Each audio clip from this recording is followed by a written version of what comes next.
Cough cold, coryza, जिसे बोलते हैं हम, सर्दी हो गई, खांसी हो गई, सर्दी के साथ खांसी हो गई, जुकाम हो गया, इस तरह की हम आम भाषा में बोलते हैं, उसे हम वैसे भाषा में कहते हैं कोराइजा हो गया है, कफ कोल्ड हो गया है।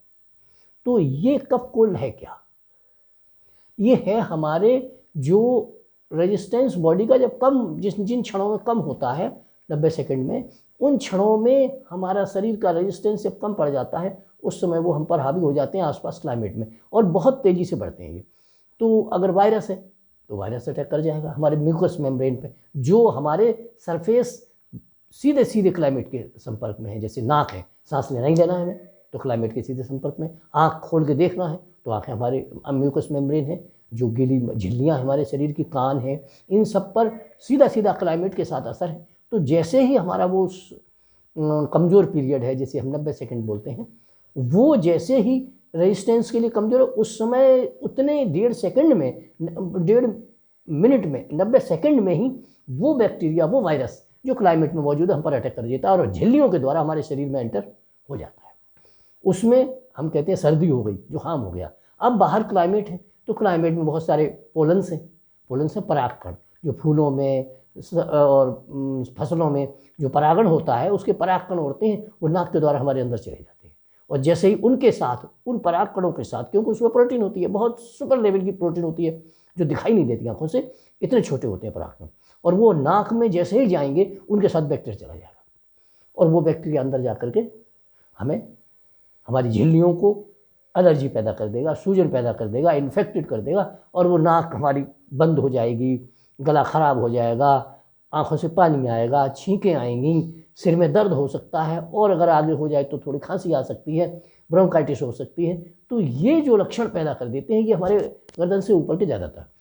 दूसरा कारण इसका क्या है कि कटी हुई सब्जियाँ, कटे हुए फल, जो क्लाइमेट में खुले में आध घंटे पौन घंटे से ज़्यादा रहे, जितनी उनकी प्रतिरोधक क्षमता है, उससे ज़्यादा अगर वो रहे, तो उस पर वो वायरस बैक्टीरिया इफेक्टेड हो चुका है, वो हमने किसी तरह खा लिए, तो भी वो वायरस हमारे अंदर पहुंच गया, और वो जा कर के अपना रिएक्शन कर देगा, और हमें एलर्जी महसूस होगी, नाक से पानी आ रहा है, आँख से पानी आ रहा है, और गला ख़राब हो जाएगा, खांसी हो जाएगी, टेम्परेचर हो जाएगा हल्का, और अगर ज़्यादा हो तो बहुत ज़्यादा परेशानी पैदा कर देता है। तो वो जो प्रोटीन बाहर है, फलों के रूप में, दालों के रूप में, या सब्जियों के रूप में, खाने के रूप में जो चीज़ें बाहर पड़ी हुई हैं, उनके अंदर अगर वो एंटर हो गया और वो हमने खाई, तो हम कहते हैं सर्दी में हमने अनार खा लिया, सर्दी में हमने ठंड हो गई, हमने, वो चीज़ ठंडी थी, वो चीज़ ठंडी नहीं थी। ठंड, जो वायरस ठंड में पनपता है क्लाइमेट में, वो उस प्रोटीन के अंदर एंटर कर गया, और वो प्रोटीन हमने खाई,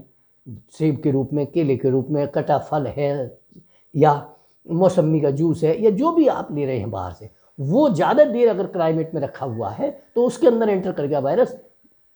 ताज़ी फल, ताज़ी सब्जियां खाएं, लेकिन ज़्यादा देर क्लाइमेट में खुली कटी हुई सब्जियां खुले हुए में न रखें, और फल कटे हुए रखे हुए हैं तो वो हमें सीधा सीधा नुकसान कर दे। खाना अगर खुले में छोड़ देंगे आप, तो उसमें भी वायरस एंटर हो जाएगा, और वो भी आपको सर्दी कर देगा।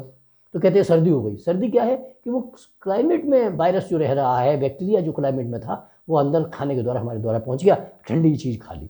ठंडी चीज़ खाने का मतलब है आपने वो सेव नहीं कर पाया बैक्टीरिया से, जो वायरस बैक्टीरिया जो क्लाइमेट में है उसमें घुस गया और वो आपने खाया, इसलिए आपको फिर जुकाम हो गया, ठंडी चीज़ हो गई, जुकाम हो गया, बुखार हो गया, खांसी हो गई। तो ये सारी चीज़ें, कई एक रूट है इसके। पोलन से तो हवा से आया, खाने से आ सकता है, दूसरे आपने हाथों से कहीं कुछ किया, गंदी चीज़ें छुई, या कहीं ऐसी जगह जहाँ बैक्टीरिया था, वायरस था, वो आपके हाथ में लग गया और वो आपके खाने से पेट में चला गया। तीसरी चीज़ है इंडस्ट्रियल फ्यूम्स, जो हमारे औद्योगिक क्षेत्र में ऐसे हैं जहाँ कपड़े बनते हैं या कुछ और चीज़ें, रेशे, तो छोटे छोटे रेशे महीन हवा में तैरते रहते हैं, उनके साथ वो बैक्टीरिया लग गया और वो हमारे नाक में चला गया, तो वो हमारे संपर्क में किसी तरह आ गया, तो हमको वो जुकाम हो गया। रेनाइटिस कहलाती है। जब हमारी जुकाम हो जाता है तो हमारी आवाज़, नाक के स्वर बोलने लगते हैं। क्यों कि रेनाइटिस जो राइनो वायरस कहलाते हैं, 200 से ज़्यादा तरह के हैं, उनके अलग अलग नाम है, लेकिन उनका आज तक इलाज नहीं बना। आप ये सोच रहे होंगे कोरोना का इलाज नहीं बना, अरे आपको जो जुकाम होता है उसका इलाज आज तक नहीं बना। उस वायरस पे किसी चीज़ का कोई असर नहीं, और 200 तरह के हैं और हो जाते हैं। 2 या 3 दिन का इंक्यूबेशन पीरियड कहलाता है, जितनी देर उनकी लाइफ साइकिल है, और उतने दिन बाद वो अपने आप ही ख़त्म हो जाते हैं। हाँ, इस बीच में वो जो शरीर में डिस्टर्बेंस पैदा करते हैं, आपको दर्द होना, बुखार आना, ये वो चीज़ें जो है न पैदा कर पाए, और आपका शरीर का अगर प्रतिरोधक क्षमता बढ़िया है तो 2 या 3 दिन में वो अपने आप अपनी लाइफ साइकिल पूरी करके ख़त्म हो जाते हैं, बशर्ते दोबारा से साइकिल न बना पाए अपनी। तो ये 48 घंटे 72 घंटे की इनकी लाइफ साइकिल होती है वायरस की। तो वो किसी तरह आपके अंदर एंटर कर गए तो वो परेशान करते हैं। लेकिन इनकी दवाई नहीं है, किसी एंटीबायोटिक का इन पर कोई असर नहीं है।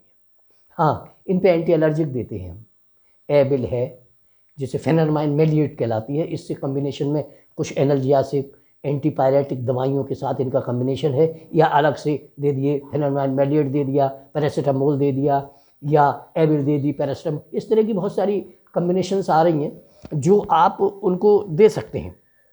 और बहुत सारी दवाइयाँ हैं, गोलियाँ, जिनके नाम तो नहीं ले सकते ना, क्योंकि वो गलत हो जाएगा, नाम नहीं लिए जा सकते उनके। और उनमें आपको देखिए सिट्राजिन है, एंटी एलर्जिक है, एबिल गोली का नाम है, एबिल है, पैरासीटामोल है, या एनाल्जेसिक है। अगर बुखार हो गया है तो एनाल्जेसिक एंटीपायरेटिक के साथ एंटी एलर्जिक दे करके, तो कुल मिला के वो कुछ नहीं करेंगे, वो 48-72 घंटे में वो तो चले गए। लेकिन उन्होंने जो डैमेज किया, उन्होंने जो शरीर में जो नुकसान किया, उससे खांसी रह गई, आपको नाक झिल्ली सूज गई, वो आपको ज़्यादा दिनों तक बनी रही, गले में खराश बहुत दिनों बनी रही, 72 घंटे के बाद भी चलती रही, वो चीज़ें अलग। लेकिन वो वायरस कुल मिला के, लेकिन उसका आज तक कोई वैक्सीन नहीं है। राइनो का आज तक कोई वैक्सीन नहीं बन पाया है, कोरोना का ही नहीं, कोरोना का बाप है वो, जो आदिकाल से जुकाम जानवरों को, मनुष्यों को, सबको सता, लेकिन उस वायरस का कोई इलाज नहीं है। हाँ, उसका इलाज करते रहते हैं, उसके द्वारा जो नुकसान पहुंचता है उसके लिए एंटीबायोटिक दे दिया, एविल दे दी, एंटीपायरेटिक दे दिया, एनाल्जेसिक दे दिया, और उस एंटी एलर्जिक दे के उसे सब्साइड करके उसको टाइम को पास कर देते हैं। वो वायरस अपना इंक्यूबेशन पीरियड के बाद ख़त्म हो जाता है, अगर वो रिसाइकिल ना हो या कोई दूसरी बीमारी शरीर को न पकड़े। इसके लिए सबसे अच्छा ये है कि आप अपने जो सांस जा रही है अंदर, जो हवा है, उसमें गर्मी इतनी बनी रहे कि वो वायरस पनपने नहीं पाए। या तो ये करिए, अगर ऐसा नहीं कर सकते तो फिर आप स्टीम ले सकते हैं। अगर हो गया बाई चांस तो स्टीम जो है ना, इनहेलेशन कर सकते हैं, स्टीम ले करके अपने नाक में स्टीम से उसको साफ़ कर सकते हैं, तो वो जल्दी से जल्दी ख़त्म हो जाता है।